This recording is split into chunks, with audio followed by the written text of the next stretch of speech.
Assalamualaikum warahmatullahi wabarakatuh. Perkenalkan, nama saya Titi Nur Aini dari kelas 11C. Di sini saya akan menjelaskan materi PPKN Bhinneka Tunggal Ika Unit 1 dan Unit 2. Unit 1, Kita dan Masyarakat Global. Pada unit ini, saya akan membahas tentang bagaimana kita sebagai individu dan masyarakat hidup dalam konteks global. Di dalam era globalisasi, hubungan antar negara semakin erat melalui berbagai media, ekonomi, dan budaya. Masyarakat global merujuk pada interaksi antar bangsa di seluruh dunia yang mempengaruhi kehidupan kita sehari-hari. Sebelumnya, globalisasi itu apa sih? Globalisasi adalah proses di mana dunia menjadi semakin terhubung melalui perdagangan, teknologi, dan komunikasi. Hal ini membuat batas antara negara semakin kabur dan menyebabkan perubahan dalam berbagai aspek kehidupan. Apa peran Indonesia dalam masyarakat global? Sebagai negara yang besar dan kaya akan budaya serta sumber daya alam, Indonesia memiliki peran penting dalam masyarakat global.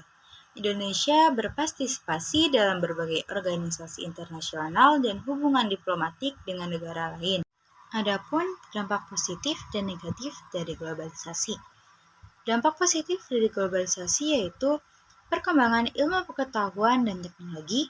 Yang kedua, peningkatan akses ke pengetahuan. Yang ketiga, perdagangan internasional yang semakin luas. Yang keempat, kemudahan berkomunikasi jarak jauh. Dan yang terakhir, kemudahan mencari informasi.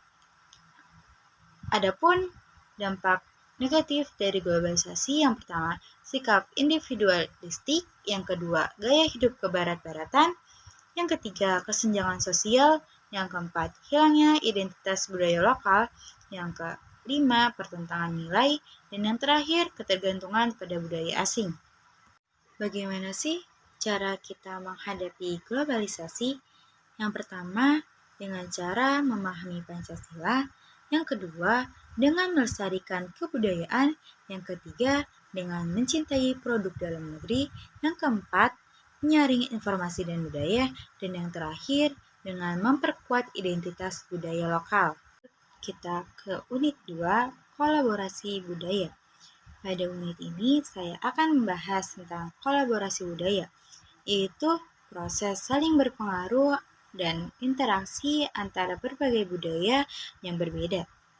Kolaborasi budaya ini sering terjadi dalam masyarakat global yang semakin terhubung, di mana budaya dari berbagai belahan dunia bertemu, berinteraksi, dan saling mempengaruhi. Kita masuk ke pengertian kolaborasi budaya. Kolaborasi budaya adalah merujuk pada proses di mana dua atau lebih kelompok budaya bekerja sama untuk menciptakan sesuatu yang baru, baik dalam bentuk seni, musik, teknologi, atau bahkan cara hidup. Hal ini biasanya terjadi karena adanya interaksi antar budaya yang berbeda, yang terjadi melalui perdagangan, migrasi, atau kemajuan teknologi. Adapun dampak positif dan negatif dari kolaborasi budaya.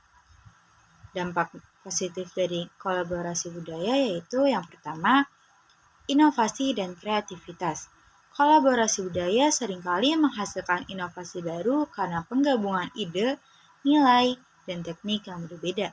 Contohnya, kolaborasi budaya bisa dilihat dalam seni, musik, dan kuliner, di mana elemen budaya dari berbagai daerah digabungkan untuk menciptakan sesuatu yang baru dan unik.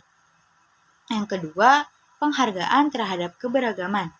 Melalui kolaborasi budaya, kita dapat lebih menghargai perbedaan dan belajar untuk hidup berdampingan dengan damai dalam keragaman. Hal ini juga membantu memperkuat rasa toleransi dan kerjasama antar bangsa. Selanjutnya, dampak negatif dari kolaborasi budaya, yaitu erosi identitas budaya. Ketika budaya global lebih mendominasi, terkadang budaya lokal bisa terancam punah atau terlupakan. Hal ini bisa terjadi jika nilai-nilai atau tradisi lokal tidak dilestarikan dengan baik.